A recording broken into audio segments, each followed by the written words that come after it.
Hello, Carla Hartley here.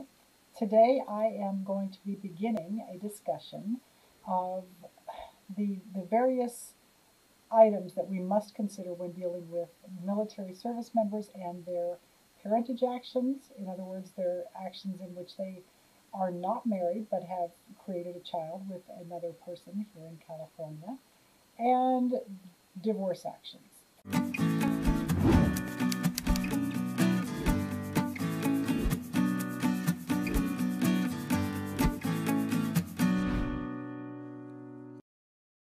So today is kind of an overview of where I'm going to head with this because there is so much that you need to know if you're dealing with a military divorce or a military parentage action. And I think the reason for that is we have some very specific laws on this in California. For instance, just to start with child custody. We have a lot of military service members who have equally shared custody with their spouse. We also have a lot of military service members who have primary custody, where we have prevented movaways out of the area, and we have others where we have acquired movaways because the military service member has such a history of movement in his career or her career that it's difficult to tie one person in any one place. So let's get started with the overview. First of all, the first thing I want to talk about is going to be a discussion of jurisdiction. A lot of people think that just because they're stationed somewhere, that is the place that is going to have jurisdiction over their proceeding.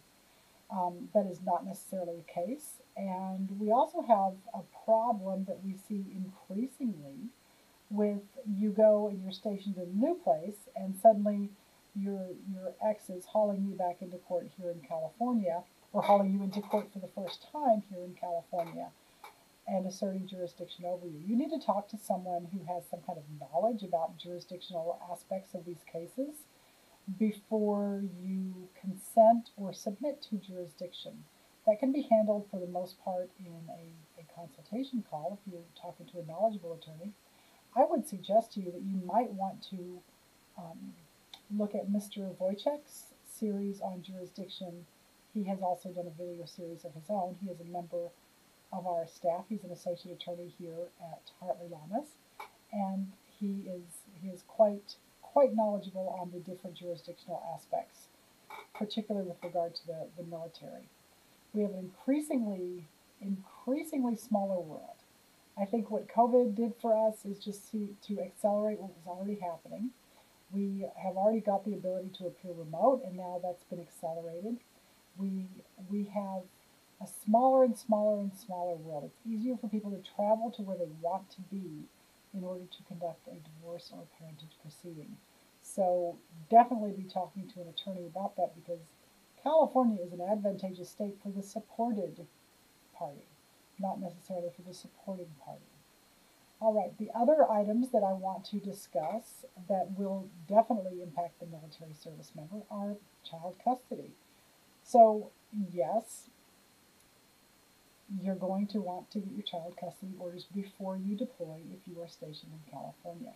California has specific, very specific statutes that say this order, if dad gets deployed or if mom gets deployed and the child stays with the other parent, this order is going to remain or return and become in full force and effect upon the deployed party's return.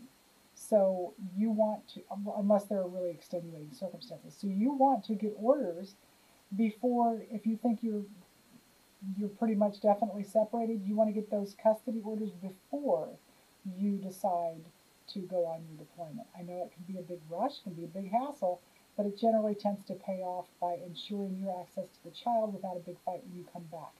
When you come back from a 6-month deployment, especially if you have a very small child and you don't have any orders, the obvious position to take is that you're a stranger to the child and you shouldn't be having visitation with your own kid.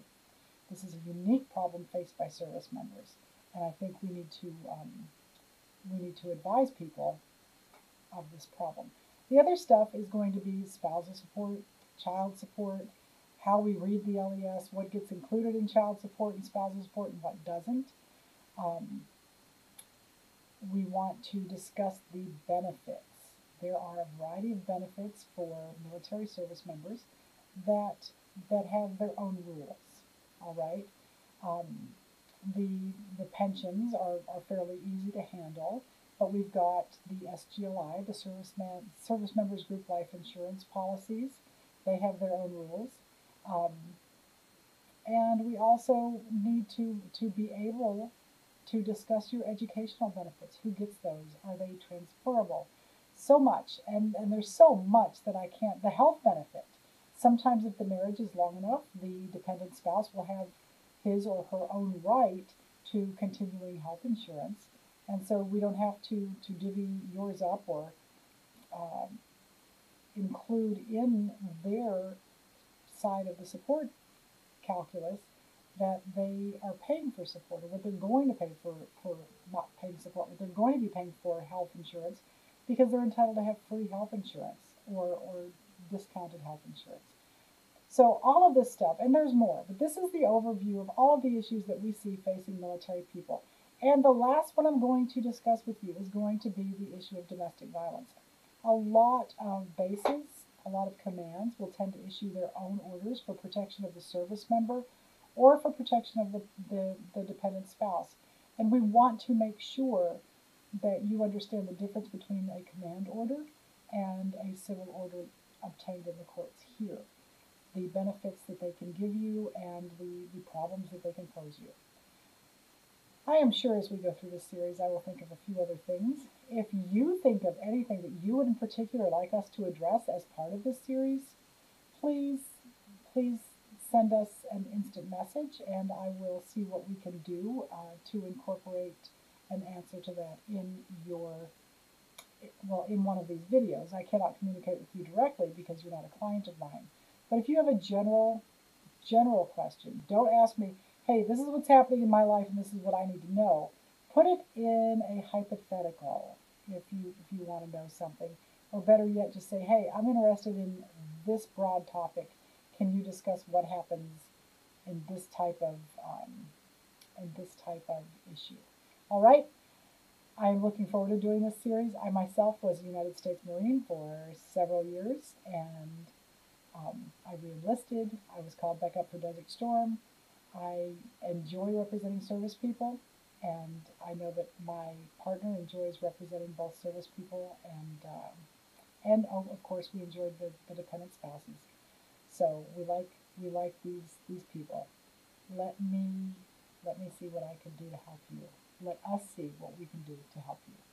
Thank you. Bye bye.